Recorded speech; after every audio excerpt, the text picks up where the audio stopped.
నమస్తే, welcome to our channel. నేను సిరి. పవన్ కళ్యాణ్ గారికి 2 మంత్రి పదవులు వస్తాయని చెప్పేసి అయితే మనకి వార్తలు వస్తున్నాయి. ఇందులో ఎంతవరకు వాస్తవం ఉందనేది మనకి వివరించడానికి మనతో పాటు ఉన్నారు ప్రముఖ సీనియర్ జర్నలిస్ట్ జగదేవ్ గారు. నమస్కారం సార్. సార్, ఇప్పుడు చూస్తున్నట్టయితే పవన్ కళ్యాణ్ గారికి 2 మంత్రి పదవులు వచ్చే అవకాశం ఉంది అని చెప్పేసి వార్తలు వస్తున్నాయి. ఒకటైతే డిప్యూటీ సీఎం గా వస్తుంది, లేకపోతే హోంశాఖలో వస్తుందని చెప్పేసి మనకి వార్తలు వస్తున్నాయి. ఇందులో ఎంతవరకు వాస్తవం ఉందంటారు? వాస్తవం అంటే ఇప్పుడు ఆయనకైతే కీలకమైన పదవి ఇస్తారన్నది వాస్తవం. అది 100%. కాకపోతే ఆయన పార్టీ స్థాపించిన విధానం, ఈసారి 2024కి ఎన్నికలకి అప్రోచ్ అయ్యే విధానం, కూటమిలో భాగస్వామ్యం పొందడం, ఈ కూటమిలో భాగస్వామ్యంగా టీడీపీని బీజేపీని ఒక దగ్గరికి చేసి, అంటే కేంద్రంలోను ప్రాంతీయంలోను బలంగా ఉండే 2 పార్టీలు, 2 దిగ్గజ పార్టీల్ని కలపడానికి కలుపుతూ రాష్ట్రంలో ప్రభుత్వం మీద వ్యతిరేకంగా ఓటుని చీల్చకుండా ఉండేలాగా ఉండడానికి మొదటి నుంచి కూడా విశ్వ ప్రయత్నాలు చేశాడు. ఆయన ప్రయత్నాలు అయితే ఫలించాయి. ఎందుకు? పార్టీ పెట్టిన నాటి నుంచి 2014లో పోటీ చేయలేదు. అనుభవజ్ఞాని చంద్రబాబు లాంటి విజనరీ ఉంటే బాగుంటుంది అన్నారు. దానికి తగ్గట్టుగానే గెలిచింది, అన్ని జరిగాయి. 2019 వరకు వచ్చేసరికి సరే, ఆల్రెడీ అప్పటికే పార్టీ పెట్టి ఒక 5-6 ఏళ్ళు అయింది కదా, నేను సొంతంగా ప్రయత్నిద్దామన్న ఉద్దేశంలో ప్రయత్నించారు. బట్ అక్కడ కూడా చంద్రబాబు నాయుడు గారి కొన్ని రకాల ఆలోచనలు విభేదించారు తప్ప చంద్రబాబు నాయుడు గారిని కానీ చంద్రబాబు నాయుడు గారి పార్టీని కానీ ఎక్కడ విభేదించలేదు పవన్ కళ్యాణ్ గారు. సో ఎప్పుడైతే చంద్రబాబు గారిని అరెస్ట్ చేశారో, అన్యాయంగా అరెస్ట్ చేసి లోపల పెట్టారని భావించాడో, అలా ఫీల్ అయ్యాడు, మరుక్షణం రాజమండ్రి సెంట్రల్ జైలుకి వెళ్ళి ములాఖత్ అయిన మరుక్షణం బయటకు వచ్చి ఖచ్చితంగా ఈసారి ఎన్నికల్లో కలిసే పోటీ చేయబోతున్నాం అని ప్రకటించారు. అంటే ఆల్రెడీ లోపలికి వెళ్ళి ఆయనతో మాట్లాడి ఆయన ఒప్పించారో, లేదా బాబు గారి విజన్లో ఇది కూడా ఒక భాగం ఉందో అయింది, మొత్తాన్ని బయటకు వచ్చి ప్రకటించారు, కలిసి పోటీ చేయారు. అయితే దీంతో పాటు సెంట్రల్లో ఒక పార్టీ కూడా పొత్తులో ఉంటే బాగుంటుంది అనే అంశం మీద కసరత్తు చేశారు.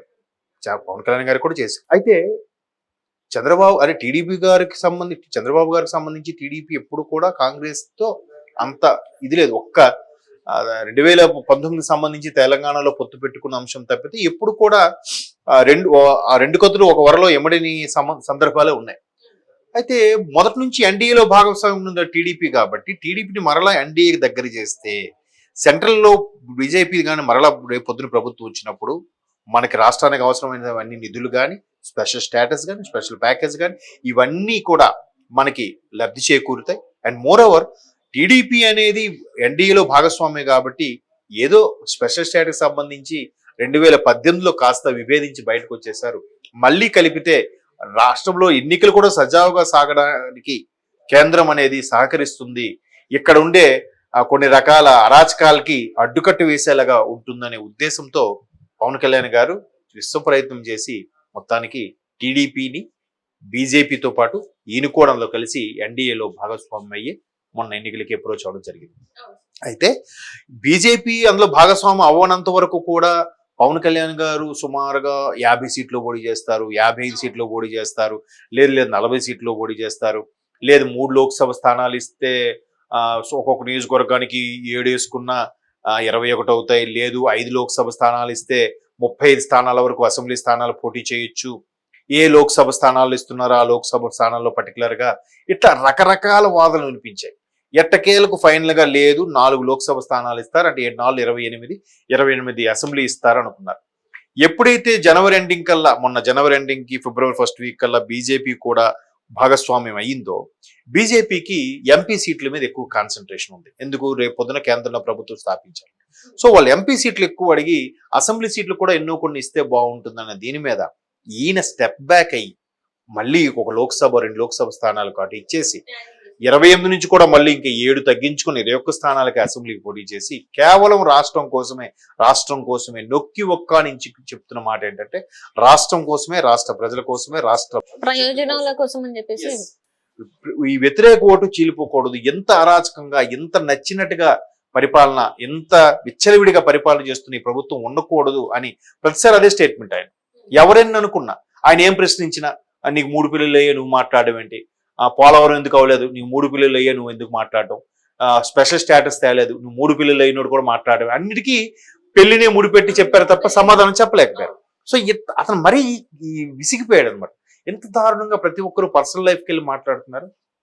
కాబట్టి ఈసారి మనం ఈ ప్రభుత్వాన్ని కూలగొట్టి ఎన్ని సీట్లైనా పర్వాలేదు, నాకు కొంచెం సీట్లు ఇచ్చినా పర్వాలేదు, ప్రభుత్వంలో భాగస్వామ్యం అవ్వాలి, ప్రజల కోసం పోరాడాలి, ప్రజల పక్షాన నిలబడి ప్రశ్నించేలా ఉండాలనే ఉద్దేశంతో ఈయన అంత మొత్తానికి 21 స్థానాలకైనా ఒప్పుకొని కింద శ్రేణులు ఒప్పించి కాంప్రమైజ్ చేసి సమన్వయ కమిటీలు ఏర్పరిచి టీడీపీతో పాటు బీజేపీ కూటములతో పాటు కలిసి పనిచేసేలాగా ఒప్పించి అన్ని సభలు సమావేశాలు నిర్వహించారు.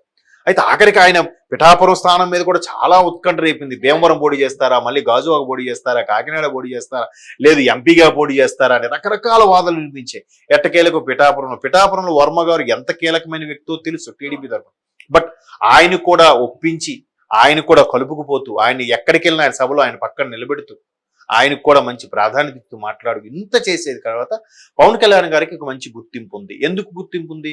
ఒక ఎమ్మెల్యే కాదు, ఒక ఎంపీ కాదు, ఒక సర్పంచ్ కాదు, ఏమీ కాని వ్యక్తికి ప్రధానమంత్రి మేరే సాత్ పవన్ హై అని చెప్పి తన పక్కన కూర్చోబెట్టుకున్నారు. సో అంత ప్రాధాన్యత ఉన్న వ్యక్తికి మనం కూడా ఒక ఏదైనా కీలకమైన పదవి వస్తే గానీ ఆయన అభిమానులు కానీ, ఆయన కార్యకర్తలు కానీ, జన సైనికులు కానీ తృప్తి పడాలనే ఉద్దేశం మీద ఈ వార్తలు ఇలా షికారులు చేస్తున్నాయని ఒక అభిప్రాయం. ఒకటి, ముఖ్యమంత్రి ఎలాగో చంద్రబాబు నాయుడు గారని ఫిక్స్. నెక్స్ట్ కేటగిరీ ఎవరుంటారు? డిప్యూటీ సీఎం నెక్స్ట్ హోదా. లేదు, డిప్యూటీ సీఎం పదవి లేదు అనుకోండి, నెక్స్ట్ అంత పవర్ఫుల్ మంత్రి ఎవరు? హోంశాఖ. జనరల్ గా హోంశాఖ అనేది ముఖ్యమంత్రి దగ్గర కూడా పెట్టుకుంటారు. ఇప్పుడు మన తెలంగాణలో అట్లా పెట్టుకున్నట్టు. సో హోంశాఖ ఇచ్చిన almost all next second CM rank ఆయనే అన్నట్టుగా ఉంటుంది. లేదా డిప్యూటీ సీఎం ఇచ్చేసి డిప్యూటీ సీఎంతో పాటు మరో కీలకమైన పదవి ఏదో ఒకటి ఇవ్వడం. ఈయన డిప్యూటీ సీఎంతో పాటు ఒక కీలకమైన పదవి, లేదా డిప్యూటీ సీఎం హోము రెండు ఇవ్వాలనే ఆలోచనలో కూడా కొంతమంది యోచిస్తున్నారు. బట్ డిప్యూటీ సీఎం అంటే ఆల్మోస్ట్ ఆల్ సీఎం ర్యాంక్ కాబట్టి సరే దాంతోపాటు వేరే పదవి ఏదైనా ఇవ్వచ్చు. అది కూడా ఏంటి, ఈ మధ్యకాలంలో పవన్ కళ్యాణ్ గారు చాలా సభల్లో కూడా వ్యవసాయం, ఆయనకి వ్యవసాయం కొద్దిగా ఇష్టం కాబట్టి పంటల గురించి, వ్యవసాయం గురించి, వాటర్ ప్రాజెక్టులకు సంబంధించి మాట్లాడుతున్నారు కాబట్టి ఈయన కొద్దిగా దాని మీద అయితే ఇరిగేషన్ సంబంధించి మంచి గ్రిప్ ఉంటుంది, మంచి చకచకా పనులు అవుతాయి, పోలవరం లాంటివి కూడా పూర్తవుతాయనే ఉద్దేశంతో ఇరిగేషన్ శాఖ కూడా డిప్యూటీతో పాటు ఇరిగేషన్ శాఖ కానీ, డిప్యూటీతో పాటు హోం శాఖ కానీ ఇస్తే బాగుంటుంది.